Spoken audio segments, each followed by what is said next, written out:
밤이 깊어지면 어둠은 더 짙어집니다.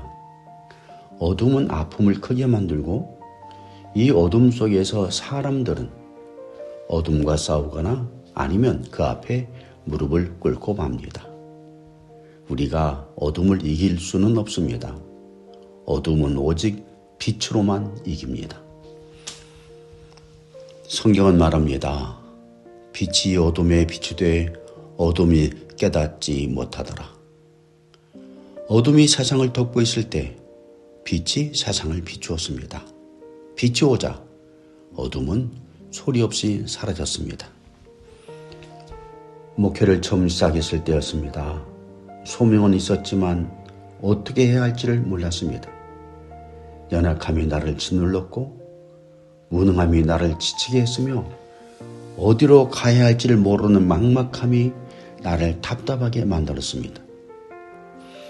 견딜 수 없었던 어느 밤, 나는 그 모든 어둠을 안고 깊은 산속으로 들어갔습니다.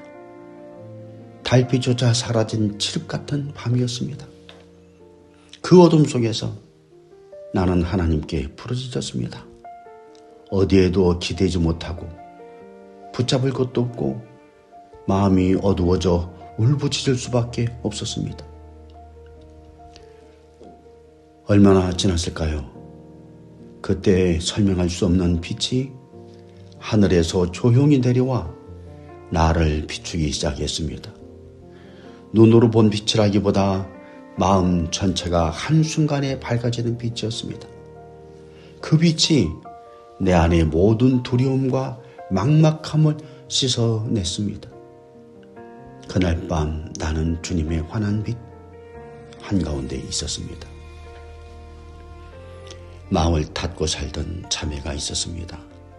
상처가 많고 사람을 믿지 못하며 삶에 지쳐 모든 문을 닫아버린 자매였습니다. 그 자매가 예배 가운데 말씀을 듣고 조용히 기도하는 가운데 조금씩 빛을 받아들이기 시작했습니다.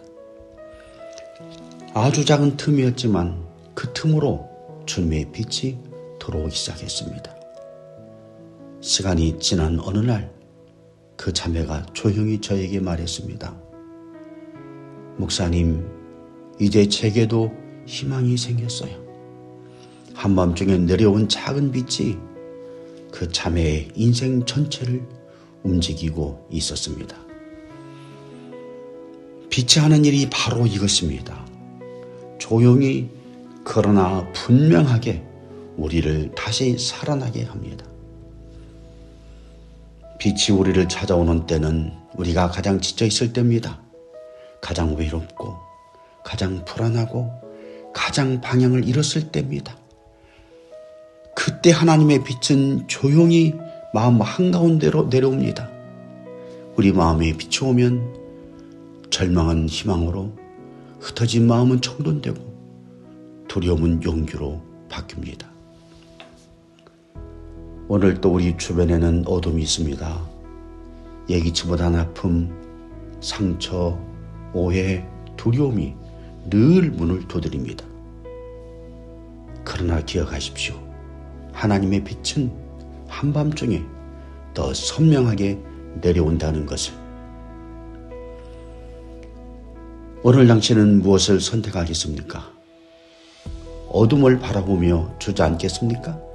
아니면 하나님께서 주시는 빛을 받아들이겠습니까? 찾아온 빛을 거절하지 말고 그대로 받아들이십시오. 하나님이 주시는 작은 감동, 작은 위로, 작은 평안을 놓치지 마십시오. 말씀 앞에 조용히 머무르십시오. 말씀은 언제나 빛입니다. 10분만 마음을 멈추고 말씀 앞에 앉아도 어둠이 물러가는 것을 경험하게 됩니다. 빛을 주시는 주님께 마음의 문을 여십시오. 닫힌 마음에는 어둠이 머물고 열린 마음에는 빛이 들어옵니다. 주님께 조금만 문을 열어드리면 그 작은 틈으로 하나님은 큰 빛을 보내십니다. 그 빛만이 모든 어둠을 이기고 당신의 삶을 다시 살릴 것입니다. 오늘 그 빛을 받아들이십시오. 그 빛이 당신 안에서 살아 움직일 것입니다.